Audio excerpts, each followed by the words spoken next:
Bueno, Hablame estamos... un poquito a ver si... A ver, yo te estoy hablando. Mira, muevo la boca y hablo. No, ¿Vos me para ver escuchás? si escucho. No, sí. ¿Querés más volumen? Te puedo dar.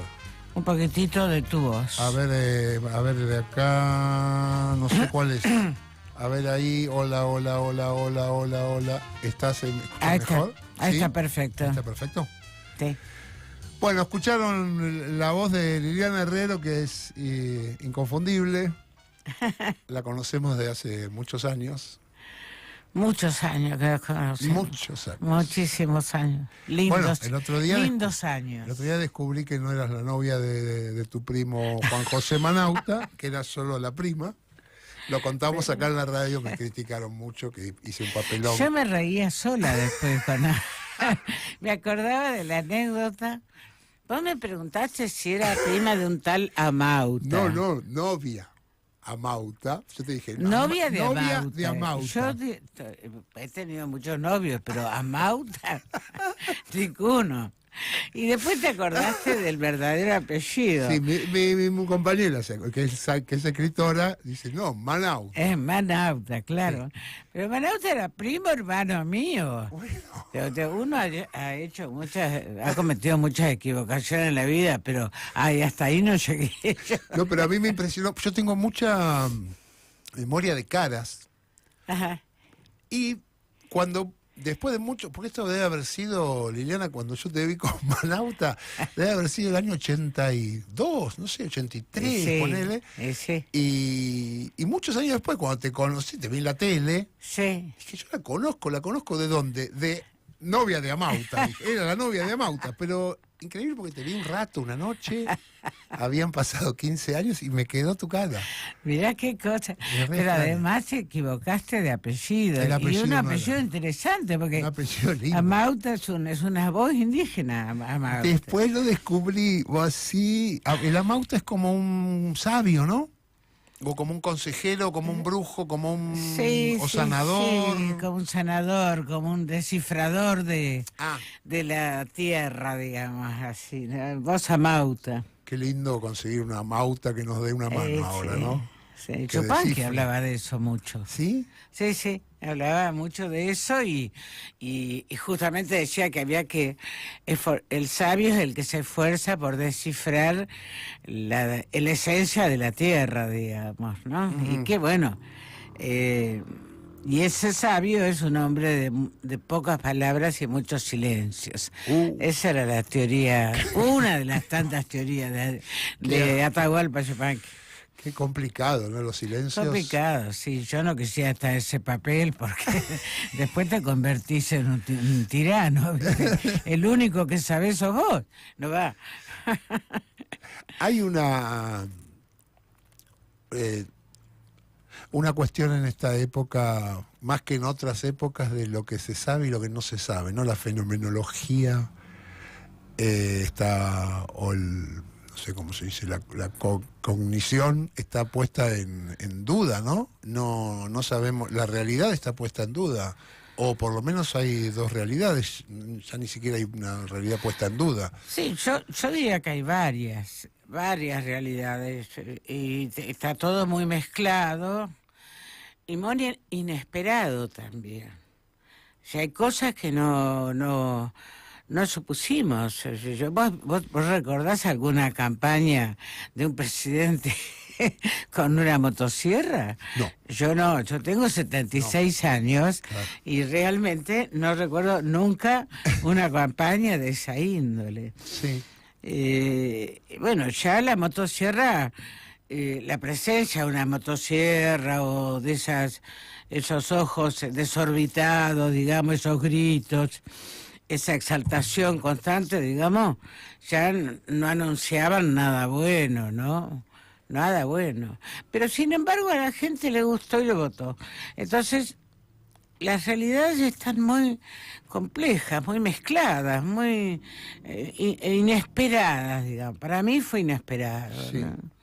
Absolutamente inesperado. Más allá de los errores, de lo que venía, de lo que no venía, cómo es que llegamos hasta acá, todas esas preguntas hay que hacérselas. Pero está raro el mundo también. Y está raro el país, muy raro el país y muy triste el país. Sí. Muy, muy triste.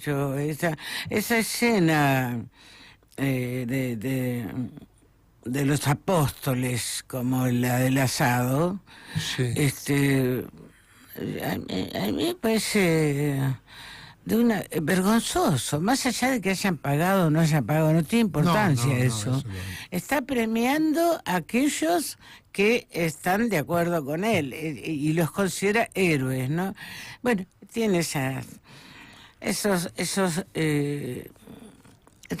delirios que son peligrosos, digamos. Para hacerte la muy corta, yo creo que es un momento de extremo peligro. Este es un momento de extremo peligro porque hay cosas que entendemos, hay cosas que no entendemos, porque este hombre es un desorbitado y porque lo que está haciendo es muy dañoso para el pueblo. Eso es lo que creo. Súper dañoso. Y a mí me dura la sensación de, no sé, de bronca, de que la democracia, las instituciones de la democracia no me hayan podido defender, no nos hayan podido defender de esto, ¿no? Que esto es como un gobierno de ocupación, o esto es como un gobierno, yo digo, para gobernar como gobierna este tipo tendría que haber hecho una revolución armada. Entonces vos llegás, matás gente, te haces de la casa de gobierno y gobernás así, destruyendo lo que querés, como se te antoja, pasando por encima de todo. Pero que la democracia y sus instituciones y sigan soportando esto, a mí me genera mucha angustia y mucha desconfianza también Sí, con las instituciones. Coincido, sí. Y ahí es difícil, a mí me cuesta la reparación con eso. ¿Cómo reparamos? ¿Cómo reparamos esto? Bueno, yo coincido totalmente con vos, porque entonces sí, si esto aún está bajo el amparo, esto que está ocurriendo en el país, aún está bajo el amparo de la palabra democracia, o el paraguas de la palabra democracia, Sí. bueno, va a haber que reformular qué quiere decir democracia, pero también va a haber que reformular qué quiere decir política, ¿no? Yo creo que es una palabra hermosa, que siempre estuvo la palabra política es una palabra hermosa, que siempre estuvo acompañada de lo mejor para las poblaciones y de grandes transformaciones. Sí. Bueno, este es un momento de grandes transformaciones, porque evidentemente está produciendo grandes transformaciones, pero al mismo tiempo no es en beneficio de una población, sino todo lo contrario, es la destrucción de la población, digamos. Entonces hay que reformular todo eso, ¿no? A mí las sesiones del Congreso o de la Nación, que muchas veces me quedo a escucharlas, hago el sacrificio, porque como vos bien decís, te angustia. Yo nunca he escuchado una lengua, un lenguaje peor que el de los medios de comunicación de masa. Peor. Sí. Y que ya tiene un nivel, digamos, bajísimo. Imagínate que estamos viendo periodistas que informan con el teléfono en la mano. Sí. O sea, ¿qué están leyendo? ¿Las redes sociales? ¿Qué están mirando? ¿Qué están mirando? Las redes sociales son un infierno, la verdad. Son un infierno porque nunca sabemos dónde está la verdad y dónde están mintiendo. Y como cualquiera puede escribir allí, bueno, ese es el estado de las cosas. ¿Te acordás cuando dijeron esta es la era de las comunicaciones, y como todo el mundo, y como se democratiza la comunicación, porque todos vamos a tener la posibilidad de informarnos y de decirnos lo que pasa, se acaba el poder de los medios de comunicación? ¿Te acordás esa de la lectura que tuvo, no me acuerdo ahora cómo es, bueno, no importa, gente muy, muy, muy capa de la cuestión de la comunicación. Ramonet fue un gran defensor, o por lo menos estaba muy entusiasmado con... No importa, para caerle a Ramonet, pero resulta que esta es la era de las comunicaciones y es el momento en el que estamos más desinformados y no sabemos qué pasa. Y como decís vos, ¿qué están viendo? ¿Qué mira el periodista? ¿Qué mira cuando agarra el celular? ¿Qué estás mirando el teléfono? Avísame. Yo a veces te voy a decir, avísame, y entonces lo miro yo, apago el televisor y lo miro Claro, yo. claro. Sí, no, yo coincido con vos, coincido con todo lo que decís. No, hay una degradación del lenguaje gestual, ideológica, política, sin declararlo como tal, porque nadie declara como tal. No. Pero es tan asqueante ver a algunos periodistas, y en la televisión sobre todo, y en la radio también, por supuesto, y ver a los diputados y a las diputadas, estas chicas nuevas, como una experiencia nueva en un recinto Sí. donde hubo grandes personajes. Pensemos en Lisandro de la Torre, pensemos, no sé, un montón, los grandes discursos de los dirigentes de los partidos políticos, grandes discursos de la política en serio. No, yo veo una degradación teórica, Ajá. ideológica, política. Me da la sensación que no leen nada, que no saben nada. Fíjate lo que son las conversaciones con Milei. He visto algunas entrevistas que le han hecho a Milei, ¿no? Y entonces él dice, él desvía inmediatamente el tema Sí. de aquello en lo que le preguntas, dice, ¿cuándo se fundó el Banco Nación? Y que es probable que la persona que le está preguntando no lo sepa, pero no tiene importancia, porque el tema no es cuándo se fundó el Banco Nación en este país, sino qué queremos que sea el Banco Nación en una democracia, en la Argentina y en cualquier pueblo. Pero como él no te deja hablar, entonces, bueno, yo creo que, no sé, tendría que encontrarse con personas muy preparadas para discutir, ¿no? Hay una... No porque él sea un sabio, porque yo creo que inventa. Él Yo creo inventa. que inventa números, Él inventa, inventa. sí. Él inventa.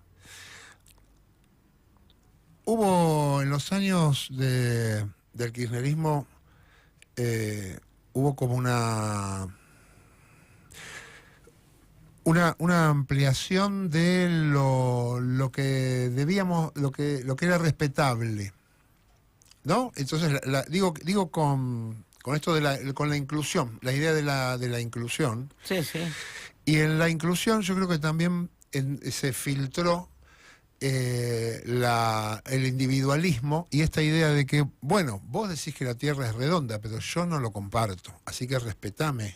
Claro. Entonces hay como una... a veces nos sentimos obligados a respetar lo que no es respetable y ya decir que algo no es respetable a mí me resuena medio mal, pero a lo mejor habría que recuperar que hay cosas que son respetables y cosas que no, porque si todo es respetable, estamos abriendo una ventana dificilísima, claro. pero al mismo tiempo, por otro lado te pueden decir, bueno, no, pero entonces que sos un fascista. ¿Cómo recorremos esto? Yo creo que hay cosas sí que no son respetables. La posición de Villarruel respecto de la dictadura no es respetable. No, No debe serlo. no. Yo estoy dispuesta a discutir fuertemente en ese tema. Y no es posible que estemos de nuevo discutiendo una teoría de los dos demonios que está mal planteada, de entrada está mal planteada. Y además,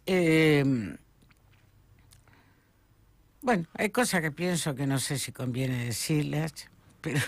No, pero digámosla, ¿Por porque qué no? creo que necesitamos decir cosas también, ¿no? Bueno, Decirnos entre nosotros. La idea de que en los 70, digamos, solo hablamos de víctimas, Sí. a mí me parece equivocada. Me parece equivocada. Hablamos de personas que combatieron un régimen desolador. Ujú. Entonces, me parece que a veces grandes películas como es la 1985, 85, Sí.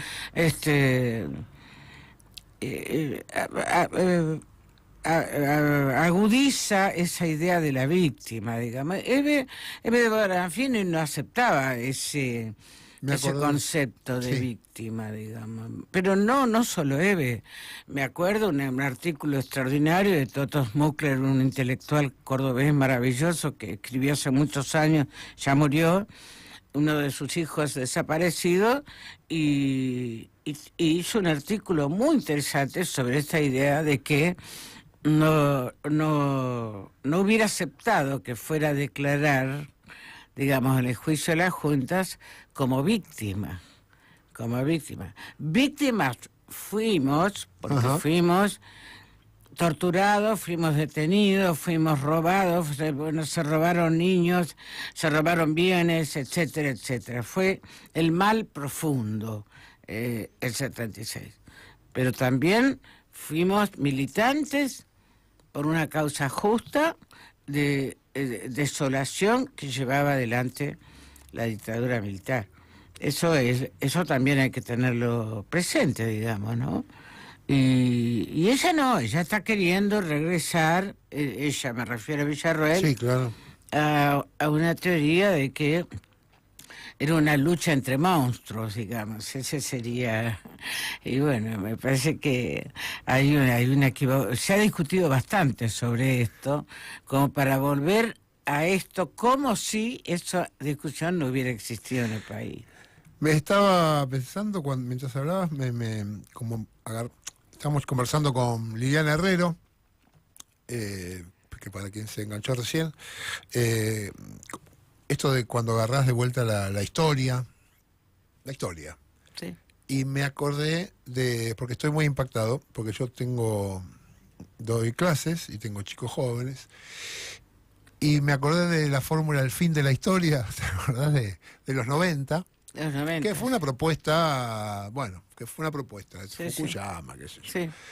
Pero ahora a mí lo que me da la sensación es que el fin de la historia, como viene pasando en todas las cosas, ya no es una metáfora, sino que hay generaciones que no tienen historia y que no saben lo que pasó un poco para atrás de cuando nacieron. Y no porque no la estudian, sino que hay una cuestión vivencial. Nuestras generaciones, que nosotros tenemos bastantes años de diferencia, 16 de diferencia, pero compartimos que, no sé, yo nací en el 64, me acuerdo y inmediatamente asumí la historia del Claro. qué había pasado en la Segunda Guerra, los 50, los 60. Sí. Sabía quién era De Gaulle, nadie me había explicado, qué sé yo, sabía quién es. Sí. Eso. La generación del 2000 no sabe qué pasó. Por eso también cuando esta diputada, estos lumpenes diputados que tenemos ahora, esta mujer que fue, capaz que es verdad que no sabía quién era Astiz. Capaz que es verdad. No sé qué es peor. Pero lo que sí es peor es que estemos en peligro de que la historia de verdad se termine, que haya generaciones sin historia. Bueno, eso es muy peligroso. Eso es muy peligroso porque para pensar un territorio, Sí. en este caso la Argentina, bueno, hay restos de la historia y hay combates dormidos de una cultura y de una historia que debemos conocer. Ujú. Hay celebraciones, hay fiestas también, que debemos conocer, Sí. y que se están dejando de lado y que se desconocen, ¿no? Sí, yo creo que hay una ausencia de la historia, pero también porque hay una ausencia del libro. Hay una ausencia del libro, hay una cultura de la imagen. Ujú. Hay una cultura de la imagen muy fuerte y a veces muy mentirosa también. O muy desinformada también. Entonces, bueno, eso es muy, muy, muy peligroso. ¿Pero por qué? Porque si yo cantara como si Margarita Palacios no hubiera existido, como si Mercedes Sosa no hubiera existido, ¿cómo podemos pensar el canto de las grandes mujeres de este país? Te digo Margarita Palacios, que es más antigua y menos conocida que lo que fue Mercedes, por supuesto. Pero bueno, no se puede. No se puede, porque uno, ¿dónde se recuesta para armar la vida de uno? Bueno, en los ejemplos de la historia, que hay que cuestionarlos, hay que discutirlos, hay que reformularlos, todo lo que vos quieras, todo lo que vos quieras, pero hay que conocerlo. Pero no datos, como pretende Milei, Claro, que vos claro. sepas No meros datos. Eso, él sabe datos y números, digamos, viste que no hay cuerpos para él, Sí, no hay cuerpos. no. No hay cuerpos ni felices ni sufrientes, no hay cuerpos. Entonces, hay números. Como él lo dice así, yo hablo de números. Bueno, mira vos, pero los números no son una abstracción. Es un disparate. Hay cuerpos que no comen y vamos tras el asado. Hay cuerpos que no pueden vivir con el sueldo de la jubilación y vos vetás la ley que querés con la compra o no de diputados. Bueno, pero refiriéndote al tema que para mí es clave lo que vos planteaste, es la historia, ¿no? Es la historia. La historia tiene su zigzagueo, tiene sus novedades, tiene sus grandes momentos, tiene momentos dolorosísimos, tiene momentos muy celebratorios. El 17 de octubre fue un momento celebratorio. Los fusilamientos de León Suárez no fueron un momento celebratorio. Para ponerte Sí, un bien, ejemplo, ¿no? está bien. O dos ejemplos.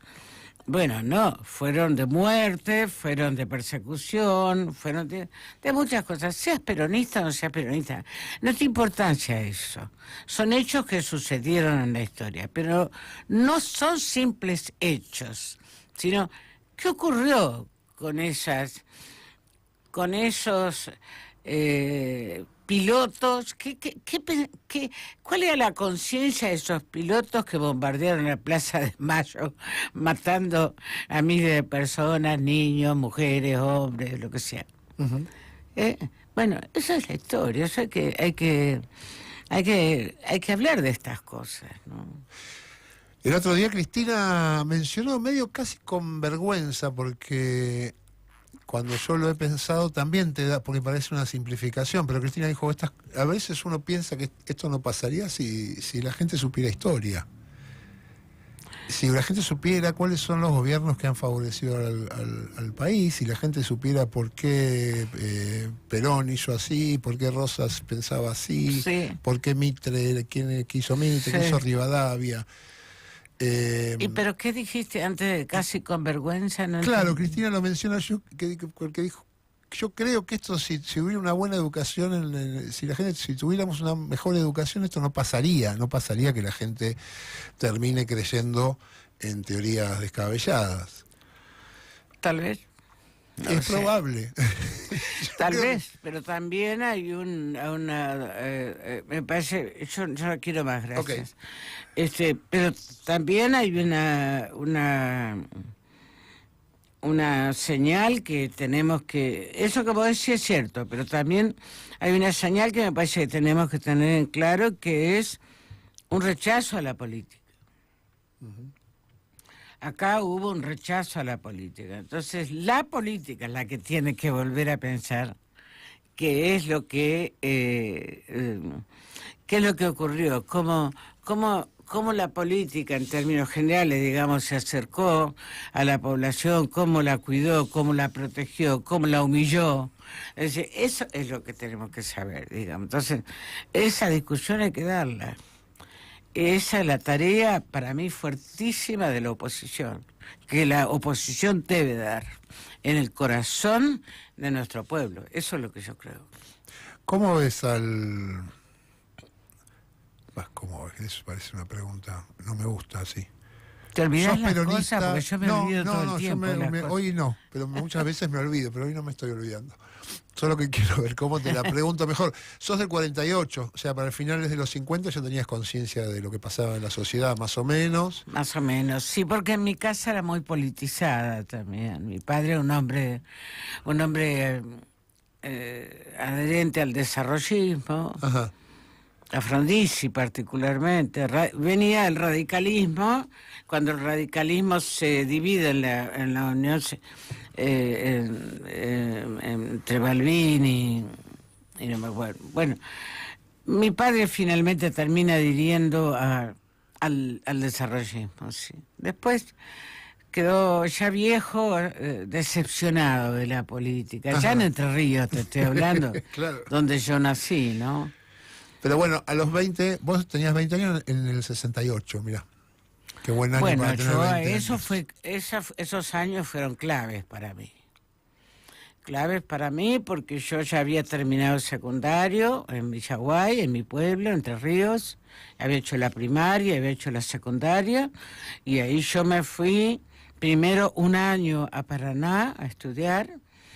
Y después me fui a Rosario. Me quedé un año en Paraná y después me fui a Rosario y ahí ya estaba mi hermano mayor estudiando medicina, después vino mi hermano menor a estudiar ingeniería, porque bueno, en ese momento no existía la Universidad Nacional de Entre Ríos. Uh-huh. Y mis padres mi papá era bioquímico, mi mamá farmacéutica, y entonces no concebían que nosotros, sus hijos, no fuéramos a la universidad. Claro. Y entonces nos teníamos que ir, migrábamos, ¿no? Y fuimos migrantes, los tres fuimos migrantes. Fuimos a Paraná, después a Rosario, y ahí terminé la carrera, y bueno, pero esos fueron años fuertes, decisivos y maravillosos para mí.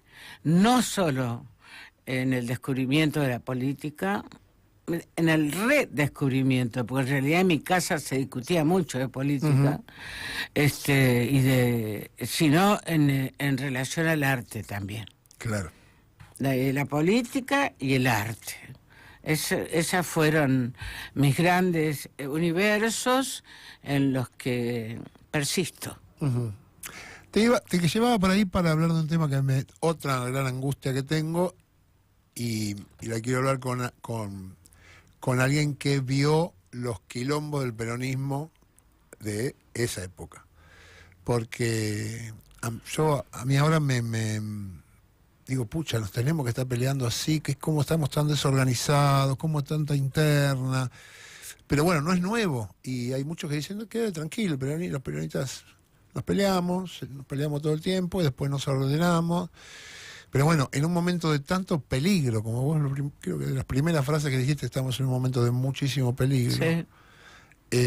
Uno ve al peronismo cagándose a piñas adentro y desarticulado. Y quería saber cómo funciona, a ver, para alguien que es peronista de hace 50 años, cómo funciona eso.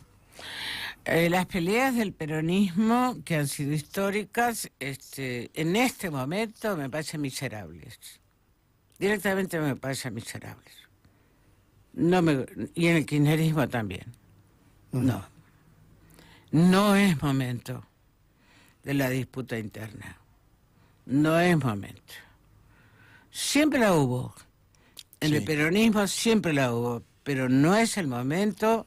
En ese momento la exigencia fuerte de la época es la unidad. Es la unidad con un decálogo o lo que quieras, con principios de acuerdo elementales para salir de este universo escandaloso, peligroso y prometedor de muertes. De muerte. No, en eso, ahí voy a discrepar con los que creen que hay que debatir, que hay que discutir y separarse si es necesario. No, el debate todo, para el debate todo, para la separación nada, me parece miserable. ¿Qué pasó? ¿Qué pasó? Porque vivimos años de mucho, o por lo menos yo creía, pero creo que no estaba equivocado, que había mucho amor, mucho cariño entre los compañeros y las compañeras, que había compañerismo, que nos sentíamos que estábamos adentro de un mismo proyecto, de un mismo barco, contenidos por lo mismo. Y yo lo que veo que falta ese cariño, hay mucha desconfianza. Y ausencia del llamado a personas que no están en las internas. ¿Cómo es? Vos tenés tus pensamientos sobre la realidad actual. Bueno, yo te pregunto si a vos alguien te ha llamado para discutir. No. Bueno, a mí tampoco. Pero no son individualidades. Yo no estoy hablando de Carlos Barragán y estoy hablando de Liliana Herrero. Estoy hablando de que toda polémica que haya debe extenderse a un montón de personas que están pensando y escribiendo sobre la patria en este momento y que son oposición al gobierno de Milei. Todos esos deben estar en algún lugar discutiendo, movilizándose, organizándose. Eso es lo que yo digo. Por eso lo extraño tanto a Horacio, porque Horacio González estaría escribiendo a cuatro manos en todo momento y discutiendo en todos los lugares. Eso hubiera hecho eso, porque nunca estuvo fuera de eso. Uh-huh. Nunca estuvo fuera de eso. Y cada año que pasa percibo cuánto se lo extraña y cuánto se lo necesita. No solo a él, por supuesto, no solo a él. Yo he sido invitado a algunas discusiones. Sí. Algunas han sido muy pocas, algunas han sido muy interesantes, otras muy rápidas, y en poco tiempo no se puede decir lo que uno piensa o las dudas que uno tiene, ¿viste? O el peligro que siente o el temor que siente ante estas teorías del siglo XIX. La verdad, yo quiero discutir, quiero participar, lo hago a mi modo, con los amigos, vengo a esta radio, converso acá a este lugar, converso con vos, soy la madrina de ahí, a donde nos encontramos las otras noches, de ahí de la Bartolina, que es un centro cultural del Nuevo Encuentro. Sí. Bueno, me conecto en la medida de lo posible con la gente de la provincia de Buenos Aires, con Florencia Santú, de la Dirección de Cultura, que organizan encuentros nacionales y populares. Bueno, eso pero falta. Pero todo es como no persiste en el tiempo. Uh-huh. No persiste en el tiempo. Y entonces a mí me parece que eso, que uno ignore cuáles son las verdaderas polémicas, sí, que es mi caso, la verdad es que no me gusta. Y no. Y no, porque si no, ¿qué tengo que hacer? El que gane esa polémica, yo tengo que hacer una especie de obediencia de vida. Claro. Entonces me quedo de este lado. No, Yo quiero discutir, quiero saber qué se discute. Ujú. Eso es lo que digo. Esto, muchos pueden decir, bueno, pero esa crítica favorece a Milei. Mentira. ¿Por qué va a favorecer? Porque no es cierto, porque creo que cuanto más nosotros discutamos nuestras polémicas internas, más fuertes vamos a ser. Eso es lo que yo creo, es al revés. Es al revés. Y más capacidad de derrota a estas políticas asesinas vamos a tener. Pero sabiendo de qué estamos discutiendo, que es lo que no sabemos. Así es. Esto que vos me decís, yo lo vivo, y a lo mejor vos también, con militantes, con gente muy militante, que quedaron de un lado o del otro de la interna. Ninguno de estos, jamás ninguno me dijo que estaba de acuerdo con la interna. El comentario de cualquier militante es: yo no sé por qué se están peleando. Esto abona lo que vos decís, o sea, nadie le preguntó a ese militante qué piensa. Sí, sí. Sí. Y es muy injusto, es absurdo que tengamos, que estemos yo sufriendo. Le pongo la palabra miserable, porque Sí. cuando estás en el medio del terror, como estamos, en medio del terror, porque solo se puede pensar en términos de terror, cuando ves el amontonamiento de gente durmiendo en la calle, cuando ves lo que está pasando, cuando ves una cosa que dijo Cristina, que para mí estuvo muy bien.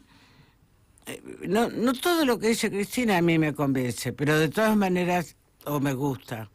Pero que hay muchas cosas que son ciertas, ¿no? Y verdaderas, y los dice con mucha convicción. Pero en este momento, lo que llamamos el pobrerío, no solo en Buenos Aires, en todo el país, son los narcos. Esos son los que están asistiendo a la población que está desesperada viendo cómo sobrevivir. ¿Qué te parece? Mirá si no es peligro. ¿O crees que solo Milei es el peligro? No, el peligro es Milei, son las grandes empresas, los grandes empresarios y los narcos. Mira qué joda.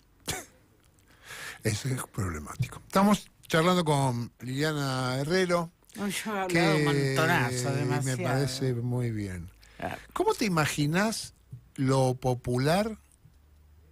Y ayúdame a imaginármelo a mí, porque te lo pregunto por eso, porque no sé por cómo se hace. Con la mitad del país que ha apoyado lo antipopular, que es este gobierno, y quienes lo representan, y su Milei, su hermana, sus amigas, etcétera. ¿Cómo recuperamos lo que llaman el sujeto político? ¿Quién sería? ¿Cómo ese que votó a Milei, que está harto de la política, Cristina Chorra, etcétera, rompan todo, que el Estado no exista más, que ese tipo que tiene la cabeza así, ¿cómo lo hacemos sujeto de una política popular? Individualmente no lo sé. Si estuviera en una comunidad que discute, te diría que algunas ideas se me ocurrirían. Lo que yo hago es, por un lado, la música, que para mí hoy es testimonial, debe ser testimonial, y debe demostrar que es posible pensar el pasado, revisitarlo, y que no está atrás, sino que está al costado, ahora mismo al lado nuestro. Y por otro lado, una constante debate, político. Entonces sí vamos a hablar de batalla cultural. Claro. Porque ahora los que están hablando de batalla cultural es Laje. Son los teóricos berreta que tiene este hombre, que hasta han tomado el nombre de Gramsci. Hablan en el nombre de Gramsci, un escándalo eso. Entonces, no lo sé, individualmente me siento desamparada, digamos. Ahora, si acá hay una discusión colectiva, y un fuerte deseo de construcción de comunidad, otro gallo cantaría. Otro gallo cantaría. Yo nunca voy a abandonar la idea de colectivo y de comunidad, que son palabras del peronismo. Nunca voy a abandonar eso. Ni la música la pienso en forma individual. No la pienso en forma individual. No la pienso porque las ideas aparecen de un conjunto de músicos que se reúnen para hacer un disco. Aparecen las ideas provienen de todos, no de la cantante que es acompañada. Esas son figuras del mercado, esas son figuras de esa palabra ridícula que puestas juntas son ridícula, industria cultural. Claro. Digamos, no hay expresión más ridícula que la de industria cultural, porque la cultura no es en serie y la industria es una producción en serie. Bueno, ese oxímoron, vamos a decir así, esas palabras contradictorias no deberían estar juntas, pero hace rato que están juntas. No, pero bueno, antes de industria cultural está la idea de la construcción de que el artista es el artista que está tocado por la varita mágica y por las musas y porque, ¿no? Contrapuesto al artista como dentro de una historia. El arte es un juego y un trabajo responsable y memorioso. Si no es eso, para mí es la industria, el mercado, y podés hacer todos los tics que ellos te piden. Yo no los quiero para mí, nunca los quise para mí, y no me interesa. No, la música es otra cosa.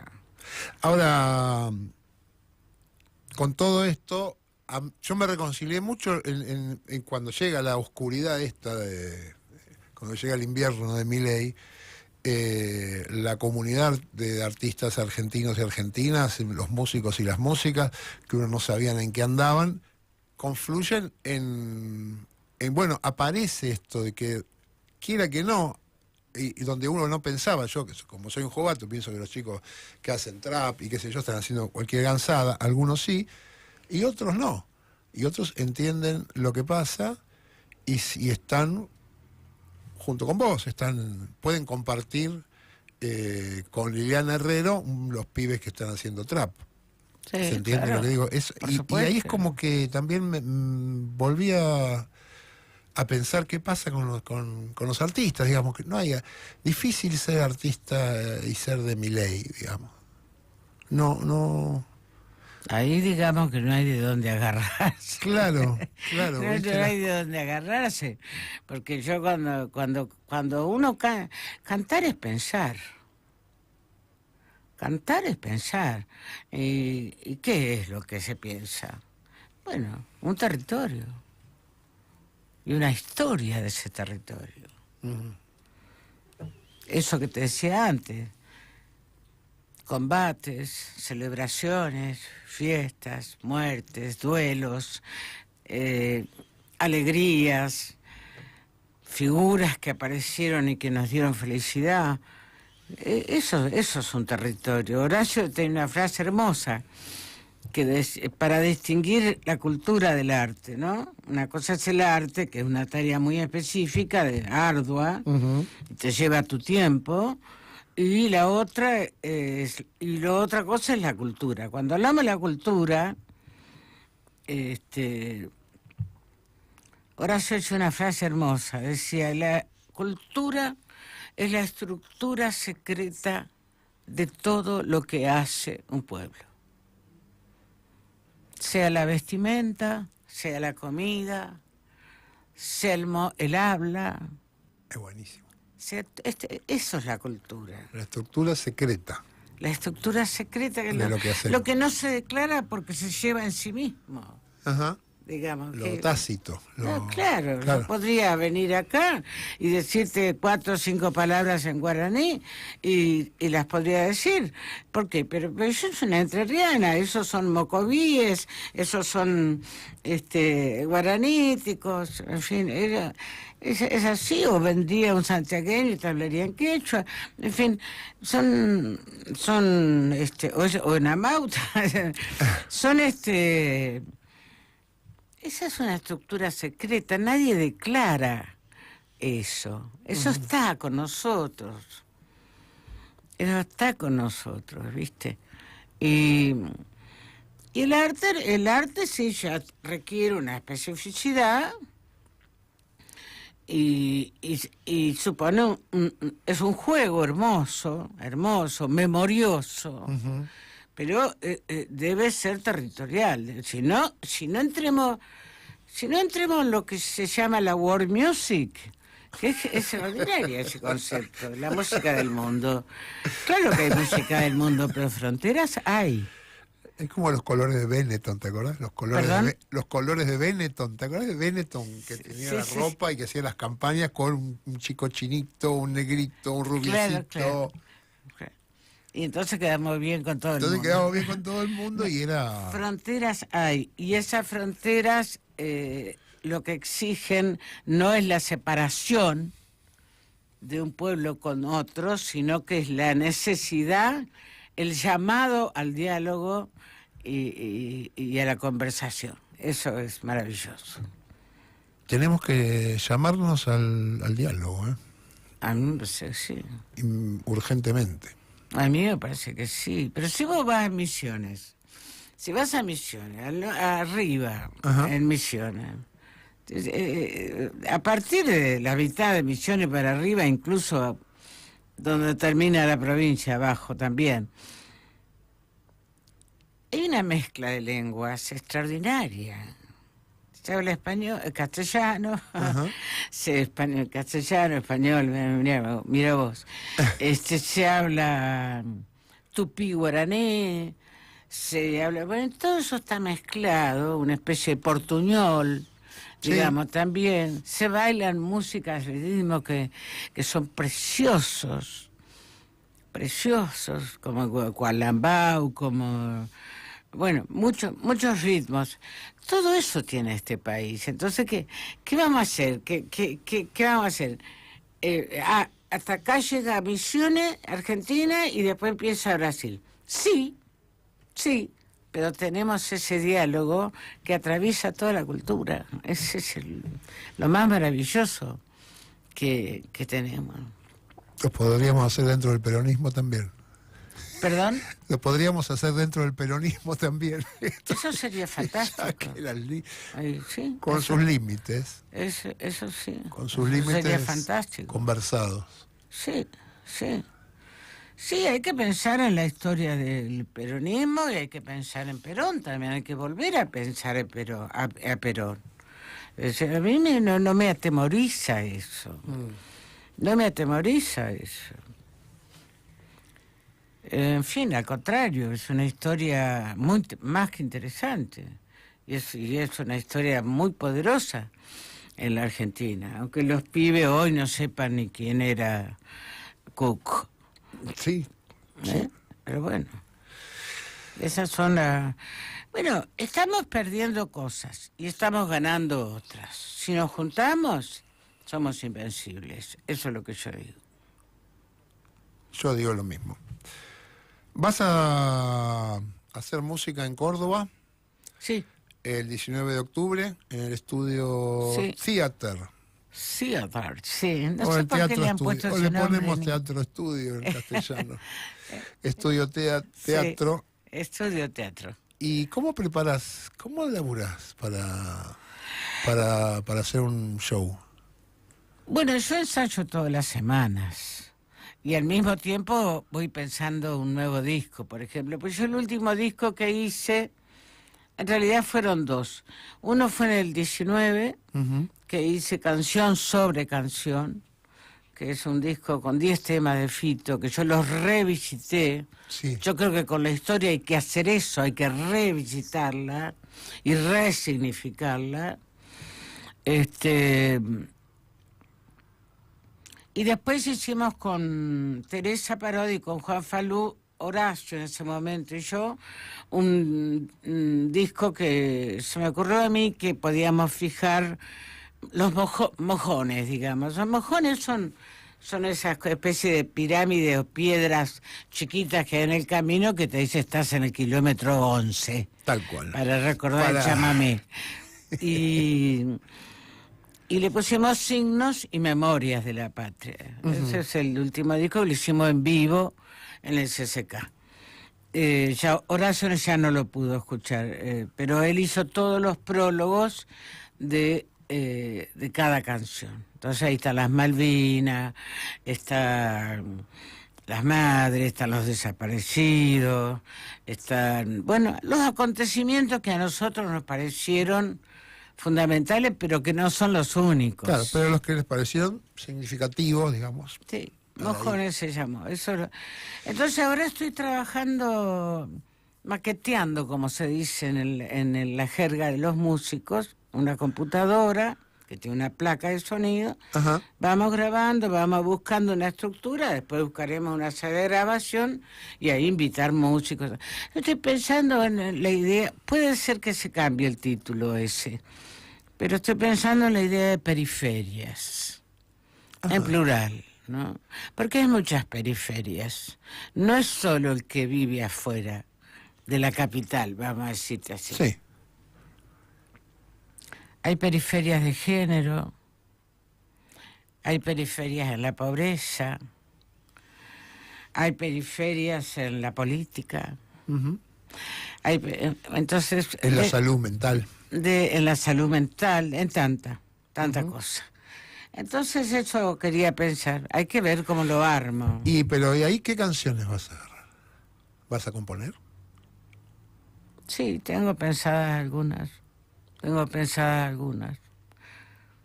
Algunas que ya grabé, por ejemplo, Salto Grande, simplemente porque me gusta mucho. Es de un compositor uruguayo, Osiris Rodríguez Castillo, y que se llama Salto Grande, ¿no? Salto Grande antes de que existiera la represa, era un gran salto y el pescador en general con la jangada quedaba, era atrapado por el Salto Grande, ¿no? Ajá. Pero yo quiero decir la palabra Salto Grande, y más en este momento. Yo quiero decir la palabra Salto Grande, no solo por la represa, sino por el cargo que le acaban de dar a este tipo para que se retirara del recinto. Yo quiero decir esa palabra. Y además es un hermoso... Y a lo mejor porque tenemos que dar es un hermoso un lugar. salto grande. Hay que dar un salto grande también, ¿no? Al mismo tiempo, y me acabas de dar una idea, hay que dar el salto grande. Eso es lo que vos acabas de decir y estoy totalmente de acuerdo. Me das más ideas todavía. A lo mejor ya la traías la idea y no te habías dado cuenta. No me había Por dado algo cuenta. te gustó lo de salto no me había grande dado tanto. cuenta, Por algo pero me te gustó. ayuda lo que me decís, sí. Eso por un lado. Después otros temas. Estoy pensando un tema muy hermoso de un chico uruguayo que se llama Mochi, y que tiene dos temas que me interesan mucho. Uno se llama Ejercicio, ahora no traje la letra, no me acuerdo la letra, para leerte un pedacito aunque sea, y otro se llama Compostaje, viste, que viene de la idea del compost, Sí. que ahora se hace, y que son todos ecologistas. Yo no sé hacer eso. Bueno. Viste que Santiago de Compostela también viene de ahí. O sea, los cementerios son compost. Me estás jodiendo. Y sí. No sabía. Claro. Ah, ¿Y eso qué significaría? que descansamos en un compost. Que la tierra de la muerte puede ser una tierra de crecimiento también. Y sí. Mirá, me has dado dos ideas geniales. Dos ideas Bueno. geniales, gracias. Ahora tengo para Pero vos me te diste juro muchas que te más. cito. Pero vos, no, yo no te las marqué, pero vos me diste muchas más. Yo no las reconocí nada No, más. me has dado dos ideas geniales. Liliana, Un placer. muchísimas gracias. La verdad que... Estaba re ¿Cómo no se me contenta. ocurrió antes? Es lo único que estoy pensando. ¿Cómo no se me ocurrió antes? Se tuve que encontrar ahí con los compañeros de la Bartolina. Y no sé, qué sé yo, porque también yo, bueno, en el 21 fallece Horacio de COVID y después yo me enfermé en el 22 Ujú. y estoy bien, va todo bien. Se te ve recontra Estoy- bien, ¿eh? ¿eh? Se te ve muy bien. Sí, estoy bien. Estás muy bien. Estoy bien, estoy haciendo controles periódicos, el médico dice que va muy bien, así que ahí voy. Liliana, te agradezco muchísimo. Creo que, nada, yo la pasé bárbaro. Estuvo Yo también. re lindo, re lindo. Me diste dos, Re me lindo, llevo y dos te ideas. llevas dos ideas. Pero yo te juro que te voy a citar. Esto que me dijo Carlos. Bueno, Liliana Herrero con nosotros. Bueno, gracias. Nos vemos mañana. Se quedan a la 1:30 de la tarde. Está Marina Arias con la entrevista a Bacareza, y no me acuerdo el nombre de la escritora Bacareza, no me acuerdo el nombre de pila, pero ya mismo se los digo si Dani me... Porque queda horrible no acordarme, chicos. ¿Cómo es, Dani? Decímelo por acá. Bueno. Gracias, compañero. Muchísimas gracias. Liliana Herrero, chau, hasta mañana. FM La